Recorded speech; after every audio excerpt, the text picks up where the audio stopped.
Kepala Lembaga Layanan Pendidikan Tinggi Wilayah 8 Bali Nusra Profesor I. Nengah Dasyastawa membuka rembuk nasional peringatan setahun dan tindak lanjut deklarasi Nusa Dua di Denpasar. Dalam rembuk nasional terungkap nilai-nilai Pancasila mampu mencegah perkembangan paham radikal di Indonesia. Rembuk kebangsaan diselenggarakan selama 2 hari, diikuti 100 pimpinan perguruan tinggi se-Indonesia yang sekaligus memperingati 1 tahun deklarasi Nusa Dua 2017.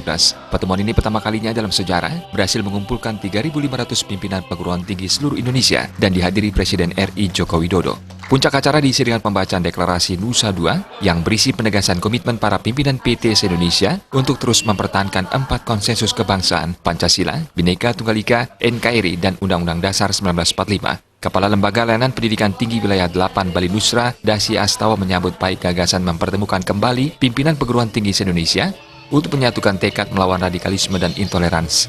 Mengingat kompleksitas persoalan bangsa dan bahaya radikalisme intoleransi semakin nyata, andil Sivitas Akademika merumuskan pokok-pokok pikiran pencegahan radikalisme dan penguatan ideologi Pancasila sangat vital karena pemerintah tidak bisa bekerja sendiri.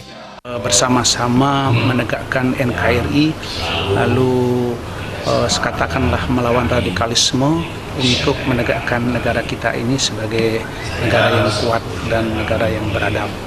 Dan sekaligus juga saya lihat bahwa semangat dan spiritnya yang luar biasa tentu ini tidak boleh berhenti, mudah-mudahan berlanjut terus dan setiap tahun harus dilakukan untuk memberikan katakanlah teladan dan contoh pada generasi muda. Begitu pentingnya artinya persatuan kita dan kebersamaan untuk menegakkan negara kita menjadi bangsa dan negara yang hebat. Penggagas deklarasi Nusa Dua yang juga Ketua Panitia Rembuk Nasional Peringatan Setahun dan Tindak Lanjut Deklarasi Nusa Dua Radendra Swastama mengatakan, tujuan kegiatan merumuskan langkah-langkah konkret dalam mencegah masuknya paham radikalisme ke dunia kampus, memperkuat pemahaman ideologi Pancasila dalam kurikulum pendidikan bagi mahasiswa dan pembinaan dosen pengajar, merumuskan langkah-langkah pengawasan dan pengendalian organisasi kemahasiswaan dan unit kegiatan kemahasiswaan dari pengaruh radikalisme, merumuskan strategi penyampaian ideologi Pancasila yang efektif kepada generasi milenial, menjaga kemandirian netralitas dunia akademik dalam konteks politik praktis. Rumusan yang dihasilkan akan disampaikan ke Presiden RI. Ketua Yayasan Handayani Denpasar menambahkan, secara teknis rumusan tersebut diharapkan menjadi rujukan Menteri Ristek dan Pendidikan Tinggi, Menteri Agama, serta menteri-menteri lain penyelenggara pendidikan kedinasan dalam penyusunan strategi dan kurikulum pendidikan Pancasila di kalangan perguruan tinggi.